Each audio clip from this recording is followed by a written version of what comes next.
Hi friends, விஜயவாடால நல்ல மழை. அதனால ஃப்ளட்டுங்கிற நியூஸ் கேள்விப்பட்டிருப்பீங்க. நாங்க 50 கிலோமீட்டர்ஸ் கொஞ்சம் விஜயவாடாலேருந்து தள்ளி இருக்கிறனால கொஞ்சம் சேஃபாவே இருந்தோங்க. ஹஸ்பண்ட்க்கும் ஆஃபீஸ் லீவு, குழந்தைங்களுக்கும் ஸ்கூல் லீவ் விட்டுட்டாங்க. ஈவினிங் ஸ்நாக்காக கடலை மாவோட 1 கரண்டி அளவு பச்சரிசி மாவு, தேவையான அளவு உப்பு, மிளகாத்தூள் 1 ஸ்பூன் அளவு ஜீரகத்தூள் ஆட் பண்ணிக்கலாம். நல்லா விஸ்க் வச்சு நல்லா கலக்கி பஜ்ஜி மாவு ரெடி பண்ணிக்கலாம்.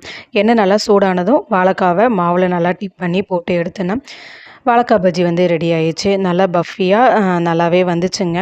சோடா உப்புலாம் எதுவும் ஆட் பண்ணல. ஆனால் நல்லா பஃபியாக வந்துச்சு.